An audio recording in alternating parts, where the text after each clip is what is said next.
Obviously, Benji kind of potentially losing that early drop off in the start. Yes, there is a player in his house, not necessarily finding anything, trying to create some kind of distance. It does get a tactical shotgun. However, the opponent with a charge on the other side of the wall makes it super awkward, but no, it takes him down. Monks getting monked right there. The first charge shot put him down to 15 HP, but not able to find the second when he pushed through, trying to greed. I like how Zane's playing. Very cautious. Goes to show the amount of respect that these players have for each other right now. Zane had the clear advantage in that fight. Still decided not to take it. And we're still in earlier games. Is now on board with Bray. Bray looking to fight a 1 versus 1. Zane, a beautiful shot. He is looming in the corner with that burst assault rifle. Keep in mind, so he can try and rain on someone's parade here as Rucka and Bray. It is going to be Zane with the long range shot. I predicted it. I brought it to existence as he's going to play this so well. Just kind of gatekeeping outside the fight. When you have that burst assault rifle, you can play that way. And, you know, any aspiring Fortnite players, take notes here. Depending on your loadout, should change how you play. You should not just call yourself a W key player and always W key. You should say, I'm a W key player if I have the right loadout to play that way. To chase him, will the pot pepper be enough to allow Pricks to get the plentiful points he desperately needs right now? Zero eliminations, but 62, trying to chase down this player. Any amount of tags in the storm will do it, and Tetra was not going there. Did burn the launch pad, luckily, so we'll be able to grief that a little, but I have a God drop. Trying to have a God drop on top of Bricks' loot right on the side will take the wall away from Bricks, pushes in and gets the first 2 shots, though. I love this. Bricks easily could have said, I don't want to fight this. I just got my fight. I'm good. But he says, hey, I actually have a pepper. I have the movement speed advantage, and I have a tactical shotgun, which, by the way, is a good situation with the pepper because you can get inside people's boxes. You can play with a lot of aggression. You can catch someone off guard and get 2 good shots in, just like he did. So Bricks has the opportunity, the option now, if he wants to continue to fight this, or he can back out and reset. I'm not sure if his opponent knows that there is a launch pad looming. If he takes that launch pad, you can guarantee he's going to get tagged by that burst assault rifle. So I'm interested to see how Bricks decides to play this in the storm, not taking a ton of damage, but he doesn't have a ton of heals either. Yeah, I was about to say, if I'm Bricks, I'm probably actually just going to counter aggro this. Like, knowing there's a launch pad there, I should be able to go and take that fight, but instead just going to opt to run into zone. We'll take a little bit of a trade. However, he has plenty of shields and utility, and now I have a God drop. Is going to have a God drop off of this launch pad to even get out of here realistically. Misses the first pad he tried to set up, is going to be forced to take a full pad. 24 attack, and no God drop for I have a God drop. Bricks will watch all of that just drop from the sky. But the advantage in this fight. Yeah, and I think if you're going to use those crash pads, given how he's playing, I would have tried to close the distance against this player once he had the ability to get him. But VR Swan is right around the corner, and Plura able to turn it around, so did end up closing the distance, got a little bit impatient, and Plura is going to pick that one up. However, immediately then going to get shot over from the side. 2-3 right away to get just above it. A hunting rifle shot to now put Kirky on the back foot.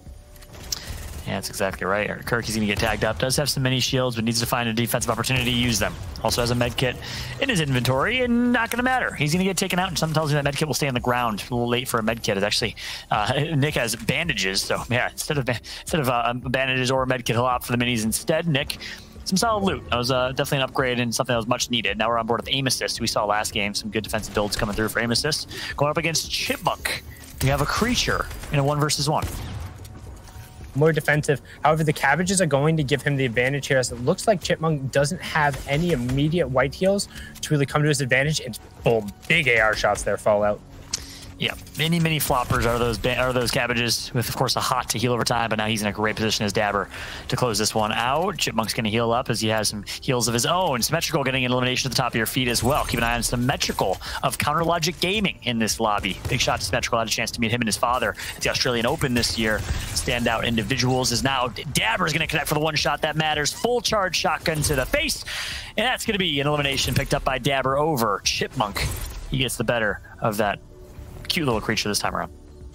Yeah, I don't know how cute that Chipmunk is, considering he was a roasted chipmunk and definitely got roasted right there. Dabber picking that one up as if he was spitfired and well cooked to about 350 degrees there.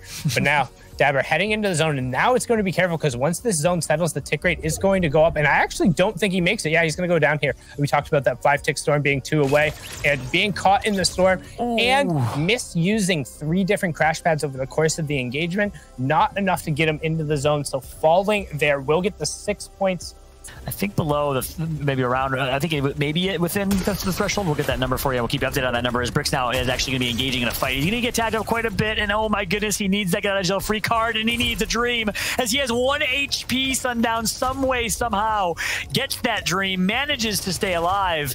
You can hardly believe it. Bricks living on a prayer right now. Prayers up for Bricks in the chat, please.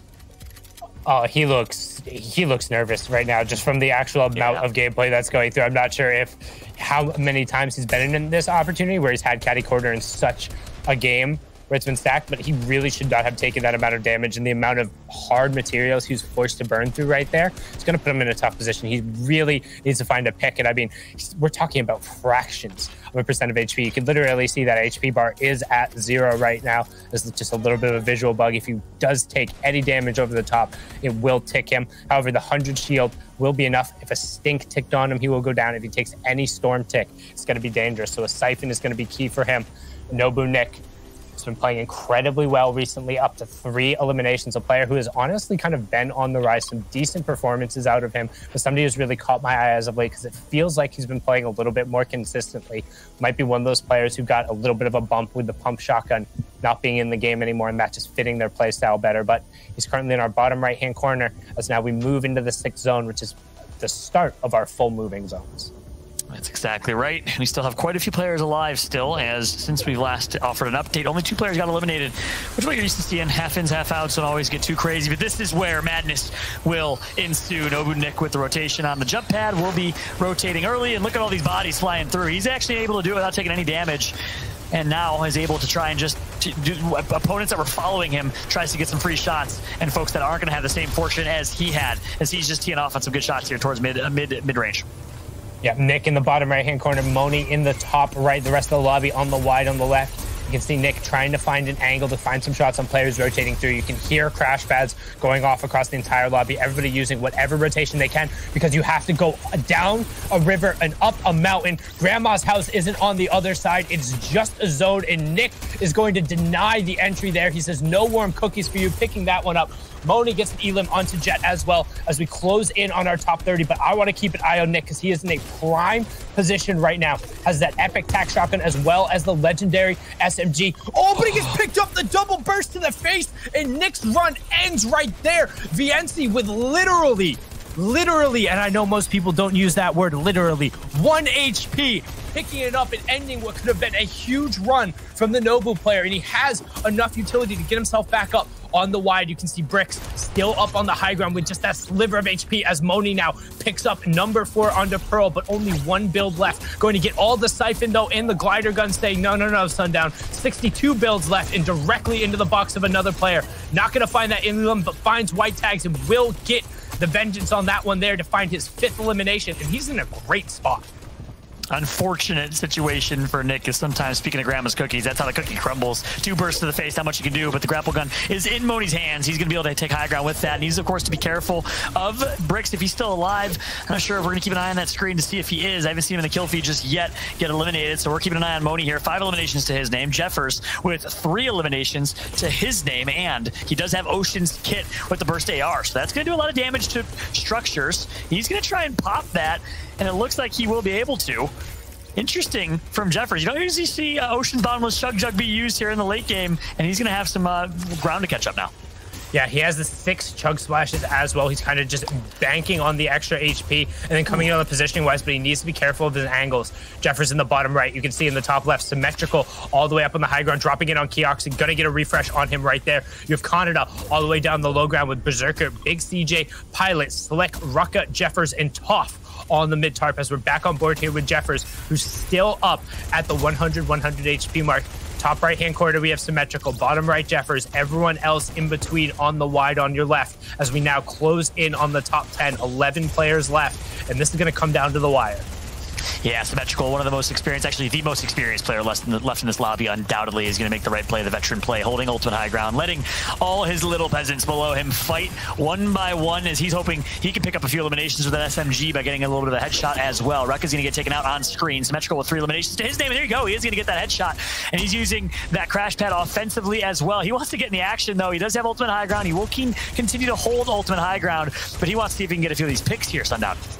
He wants picks, he wants as many eliminations, but ideally he wants to close out with the victory royale as well, using the crash pads to break the builds below him and looking to see if any players pop up, playing his own version of Duck Hunt here in the end game. But Jeffers is going for a late game high ground take back in the storm, finding floppers and using that to his advantage. But Symmetrical says, I've seen this book before. I've read that chapter, plenty of it in chapter 2. Toph gets ammo on the low ground, Symmetrical on the high, Jeffers in between. Symmetrical's on your right-hand side. Jeffers is in the bottom right, drops down to take the fight with Toph as he is now completely out of builds. Sim is now dropping down as well to fight. Toph and Jeffers both out in the storm. RPG ends up finding one. Symmetrical drops down and he gets Jeffers right after Jeffers picks up Toph.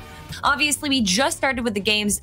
There are a few players, though, that have 7 games completed. One of those players being Epic Reet, who I think actually just got kicked off of the top 20 leaderboard there. He has 7 games played. I didn't even know that was physically possible at this point in time.